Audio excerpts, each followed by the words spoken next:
श्री राम जय जय राम। श्री राम जय जय राम। श्री राम जय जय राम। श्री राम जय राम।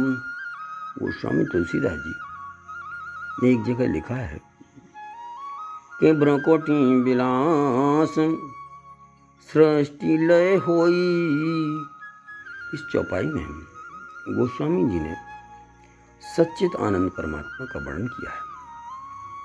जैसे आपका जब से जन्म हुआ है अथवा आपका जिस क्षण से सृजन आरंभ हुआ उसी क्षण से चेतन सत्ता कार्य कर रही है। आप जानते हैं कि जिस दिन से आपका जन्म हुआ हृदय गतिमान है।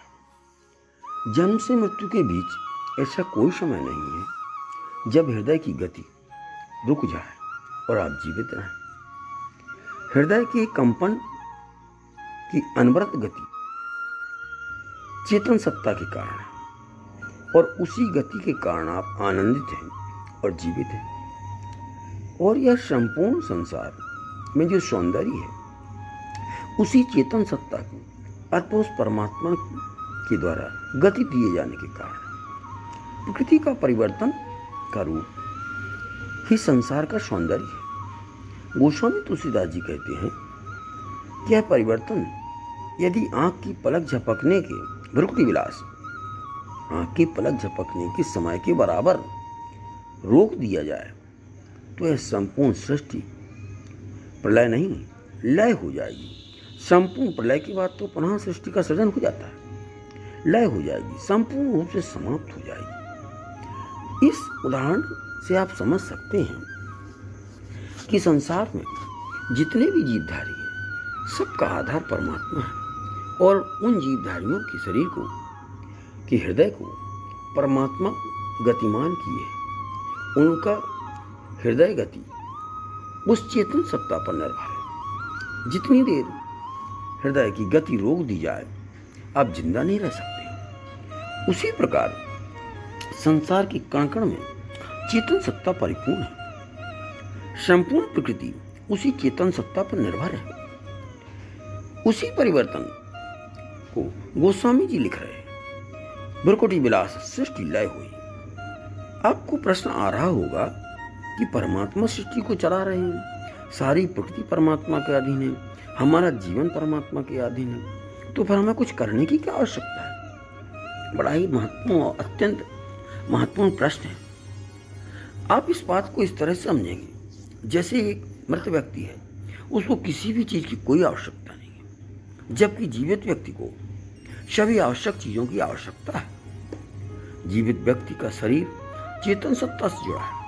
जैसे पृथ्वी गतिमान है, पृथ्वी चेतन सत्ता के कारण ही गतिमान है। पृथ्वी जैसी भारी ग्रह को निरंतर गतिमान कोई चेतन सत्ता कर रही है। इसी कारण पृथ्वी से जुड़ी हर चीज गतिमान है। आपकी देह यदि चेतन सत्ता से न जुड़ी होती तो आप पैदा ही नहीं होते, और पैदा नहीं होते तो मरते भी नहीं। जैसे पृथ्वी अनंत समय से निरंतर चेतन सत्ता से जुड़े हुए कारण गति कर रही है, अनंत समय से गतिमान है, उसी तरह हम भी चेतन सत्ता से जुड़े होने के कारण गतिमान है। इसलिए बिना कर्म के तो आप रह ही नहीं सकते। कर्म तो आपको करना ही पड़ेगा और जो परमात्मा कराएगा वही करना होगा। आप जिस घर में रह रहे हैं उससे अच्छा सुंदर घर मकान देखकर आपकी इच्छा होती है कि काश यह हमारा घर होता, लेकिन आप उसी घर में वर्षों से रह रहे हैं। किसी का वैभव देखकर आपको लगता है कि हमारा भी ऐसा वैभव होना चाहिए, लेकिन जिस स्तर पर आप रह रहे हैं उसी स्तर पर वर्षों से रह रहे हैं, निरंतर काट रहे हैं। आप न चाहते हुए भी आप उसी पुराने घर में रह रहे हैं। इसी ज्ञान को सुनने समझने के लिए सत्संग की आवश्यकता होती है। इसी को सुनने के लिए से शांति मिलती है। क्या आपने कभी विचार किया कि जब हमारा बनाया इतना छोटा संसार है और हम उस व्यक्ति वस्तु स्थान और परिस्थिति से परेशान है, दुखी है, तो परमात्मा के पास तो अनंत संसार है, इतना बड़ा संसार है, इतनी बड़ी व्यवस्था है, ऊपर हम कह चुके हैं। तो परमात्मा की तो अत्यंत दुखी होना चाहिए ना। लेकिन ऐसा इसलिए नहीं है क्योंकि परमात्मा स्वयं आनंद कंद है, और जब आप उस आनंद कंद से जुड़े हैं तो आप भी आनंद कंद हैं। क्योंकि परमात्मा चिंतन, भजन, ज्ञान, आराधना से जुड़े होने के कारण हम सुखी हो सकते हैं। और जब हम इस परमात्मा के भजन, ज्ञान और आराधना से जुड़ते हैं तो एक आनंद का अनुभव होता है। आपको दुख जब होता है जब आप परमात्मा को छोड़कर क्षुद्र वस्तुओं को महत्व देते हैं। जब आपकी नजर में संसारी वस्तु या परिस्थिति परमात्मा से बड़ी हो जाती है तो दुख होता है। क्योंकि संसारी वस्तु, व्यक्ति, स्थान ये परिवर्तनशील है, इसलिए इन्हें बिछोड़ने पर दुखी होना स्वाभाविक है। आपकी एक जेब में 5 रुपये पड़ा है, दूसरी जेब में 1 लाख पड़ा है, तो आप 5 रुपए की चिंता करोगे, 1 लाख रुपए की चिंता करोगे। नाथ सकल संपदा तुम्हारी, जिसकी संपूर्ण संपत्ति है उसका वर्ण करोगे कि क्षुद्र व्यक्ति, वस्तुओं और परिस्थिति का वर्ण करोगे। वो स्वामी तुलसीदास जी कहते काम, क्रोध, अरु, लोभ, मद, नाथ नरक की पंथ।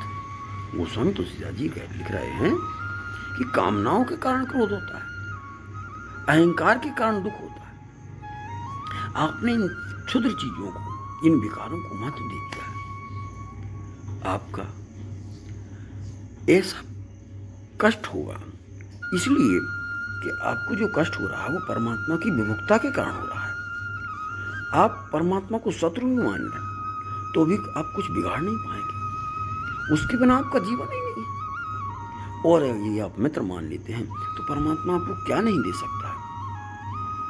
सुदामा चरित्र तो आपने पढ़ा है। मीरा राजघराने की महिला, राजघराने की सुख व्यवस्था को छोड़कर परमात्मा का वर्ण किया है।